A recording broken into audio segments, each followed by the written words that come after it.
Welcome back to NTV Weekend Edition. This week has seen several people deeply concerned about the reports of faulty condoms being withdrawn from the market. For many, condoms have been the main form of contraception and prevention against sexually transmitted diseases. Indeed, with World AIDS Day nearly a week away, we have Dr. Daniel Byamukama, Head of Prevention at the Uganda AIDS Commission, to help us share and understand this topic. Mr. Byamukama, thank you for joining us. You're welcome. Now, please, first off, let me know, have you received any concerns from people since the recall of these condoms? Yeah, Are they still safe to use? I think those are two questions. They are concerns. The condoms were recalled. Yeah. So right now, we want to know, have you received any concerns from the public that these condoms are not safe to use? Of course, they are concerns. One of the most prominent persons who has raised the concern is an Honorable Member of Parliament, Honorable Mbwa Tekamwa. He was on the floor of Parliament saying he's a victim of these condoms.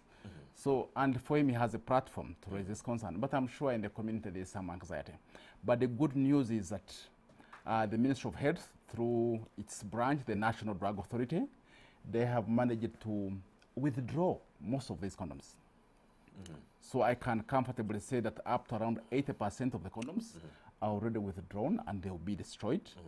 And we are sure the remaining 20% by the end of next week we shall have. So we are sure most of the condoms had not been used. What might have happened to bring up this problem? We are still investigating. The ministry is still investigating. But I want the listeners to know one thing. To me, from this incident, I make one conclusion. As the head of HIV prevention, I am concerned that the condoms going out there are perfect condoms. They don't put anybody at risk. And the government institution responsible for ensuring that is the National Drug Authority. How this played out, it gives me confidence in the National Drug Authority that it's doing its work to make sure the condom out there in the community is a good condom, really good for people to use. The National Drug Authority tests the condoms as they come in, but it doesn't stop there. It has a quality assurance mechanism to make sure that even the condoms in the community, you know, there's so many challenges in the community. Somebody can store the condoms badly. Somebody can bring in smuggled condoms, or somebody can bring in faulty condoms like these ones. But the National Drug Authority still goes to the community and does surveillance. So the way they identified this and how they have tried to solve it, it brings me confidence. I want the condom users down there to stay confident that the government is there through the National Drug Authority to make sure the faulty condom does not end up in your pocket or end up in your bed. The fact so that the faulty condoms are withdrawn. So this was a proof that the National Drug Authority, the quality assurance it employs is perfect. It is working. But it's not scare the public. But it's not only Lifeguard that is faulty. There are other reports that even Kiss condoms, even all condoms, they are very weak and they burst. So are they also sifting out, carrying out investigations to sift out these weak condoms? It is not an investigation per se. It's a routine quality assurance measure. And it's not only Lifeguard. It's not only Lifeguard that is subjected to this quality assurance. It is all condoms, from Protector to Rough Rider, even the most expensive condoms, they are subjected to this quality assurance mechanism. And if the National Drug Authority finds that any condoms which are lacking in quality, they destroy these condoms. And I have said, this incident with the Lifeguard shows me that actually the National Drug Authority is working. Our community is actually being protected from the bad condoms. So this is proof that the system works. So people should not be anxious that the condoms do not work or they are exposed to faulty condoms. No. There is a system to make sure that the bad condom is picked out in time and destroyed. So and the evidence has come out. Yeah. So have you received any reports or concerns from people about any pregnancies or infection since these condoms were recalled? No, I have not personally received this. HIV infection I've not had. It's difficult to say that I'm pregnant. Usually when people are pregnant, they don't come to report. But it would be unfortunate if that happened. Or it would be unfortunate if there is anybody who contracted HIV because of a bad condom.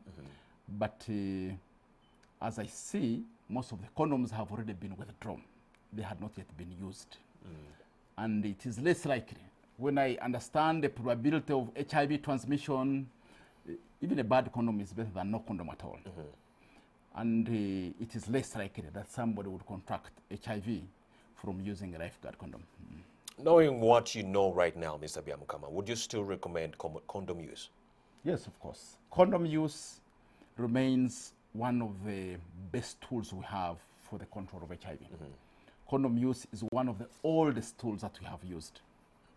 The other tools are not so easy. Do you think there is need to sensitize the public to let them know that condoms do not protect them fully 100%, but to let them know that, hey, at least some 60% window will help you protect yourself from maybe HIV, pregnancy.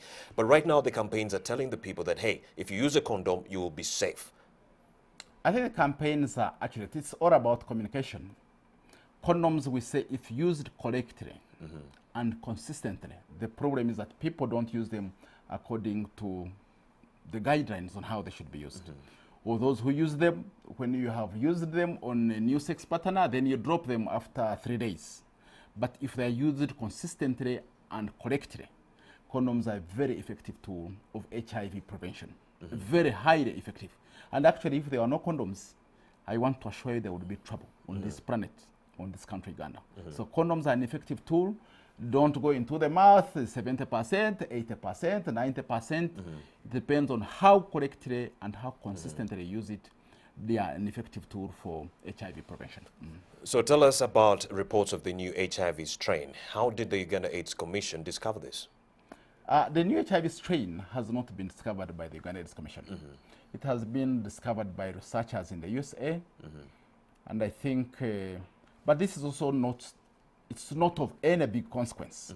The new strain is actually not a new strain, it's an old strain. Because it was discovered, because we have better technology, or Abbott laboratories had developed better technology, they are able to test blood samples, but these blood samples seems like were the Americans were able to discover the strain, but we were still grappling with it in Uganda. Yes, it's already here, it's there. So it's not of any consequence because it shows that, number one, our available HIV test kits can identify this strain.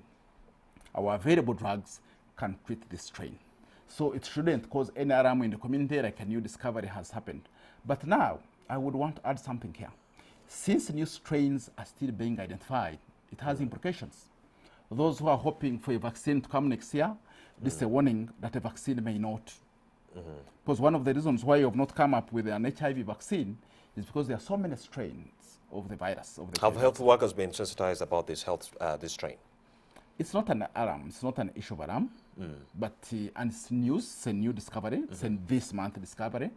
But we know in our ongoing sensitization and dialogue with the health workers and the community, we shall tell them about this strain.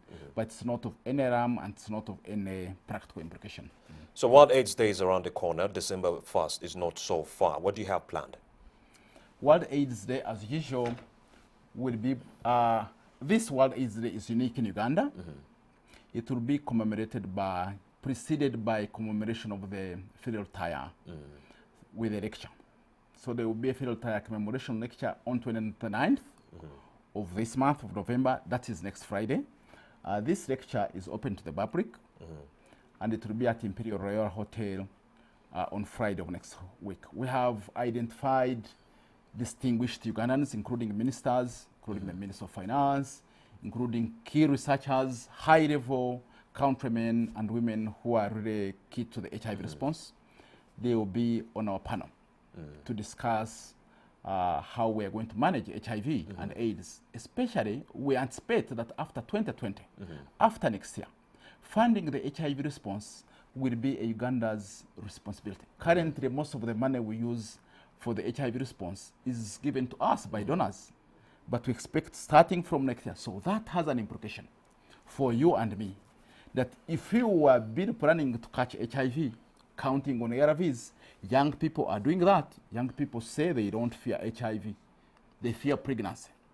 They don't fear HIV because they are drugs. But that needs to change. It must change. Head of Prevention at the Uganda AIDS Commission, Dr. Daniel Byamukama, many thanks for having made the time to speak to us. You've been very, very helpful. Thank you. Well, let's take another short break. We'll be right back with the sports news.